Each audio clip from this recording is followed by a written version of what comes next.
তাৰমানে যেতিয়া সিহঁতে আমাৰ ওপৰত কেছ কৰিছে তেতিয়া আমি সংগ্ৰাম সমিতিৰ মানে সহায় বিচাৰিছিলো।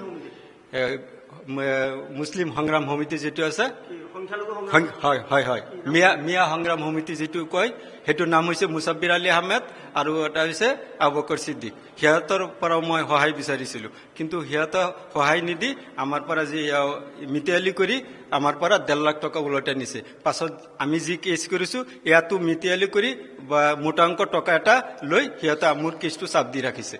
তাৰমানে বহুত বাংলাদেশী মানুহৰ নাম NRC-ত সোমাইছে নেকি এনেকে টাটা চোৰ কৰি? হয়, মই নিশ্চিন্ত মই ক'ব পাৰিম যে এইকাৰণে মই এটা নিউজত দিছো, চেনেলত দিছো। চেনেলত যিহেতু বাদ দিয়ক, কি হৈছে সেইটো কওক।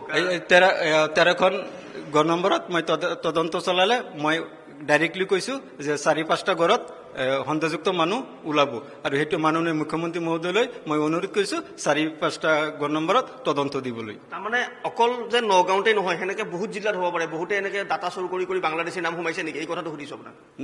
সেইটোতো মই যিটো তদন্ত দিছো এনেকুৱা তদন্ত ওলালে, তদন্ত ধৰা পৰিলে সেইটো ওলাব পাৰে, সেইটোতো মই ডাইৰেক্টলি ক'ব নোৱাৰো। যেতিয়া আমাৰ ওপৰত সিহঁতে কেছ কৰিছে, হয়, সংখ্যালঘু সংগ্ৰাম পৰিষদৰ নেতা আবু বকৰ ছিদ্দিক আৰু মুছাব্বিৰ আলী আহমেদ আৰু কেছ কৰিছে নাজিমুদ্দিন আহমেদে আৰু আনোৱাৰ হুছেইনক আমি বিশ্ব দালাল ক'ব পাৰি। সিহঁতে বহুত এনেকুৱা চিটিং, সিহঁতৰ কামেই এইটো।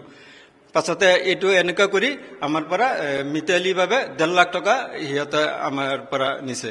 আৰু পাছতে যেতিয়া মই কেছ কৰিছো ওলটাই, তাৰ পৰাও এই সন্দেহযুক্ত মানুহখিনিৰ পৰা আৰু বহুত টকা লৈছে, লৈ আমাৰ কেছটো চাপ দি ৰাখিছে।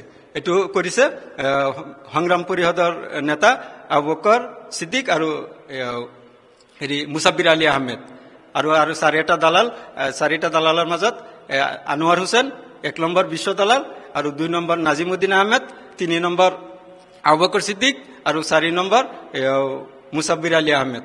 তাৰমানে এনেকুৱা সংখ্যালঘু সংগঠনে বিভিন্ন বাংলাদেশী নাগৰিকৰ নাম ভৰাই ভৰাই পইচা লৈছে নেকি ডাটা চুৰ কৰি কৰি?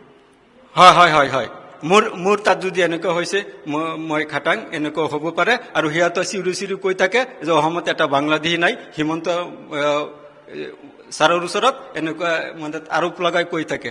কিন্তু সিয়ে কি জানে নেকি গোটেই অসম কি হিৰ নেকি, না হিৰ বাপেকৰ? সি যে এনেকুৱা কৈ থাকে, এইটো সন্দেহ। আমাৰতো যদি বাঢ়িছে এইটো খাটাং। এই এনেকুৱা যদি হৈছে, আমাৰ লগত যদি এনেকুৱা হৈছে গোটেই অসমখন, সেইকাৰণে মই কৈছো আমাৰ মাননীয় মুখ্যমন্ত্ৰী মহোদয়লৈ আমাৰ এইখিনি তদন্ত দিলে ইনশাল্লাহ সকলো তথ্য পোহৰলৈ আহিব।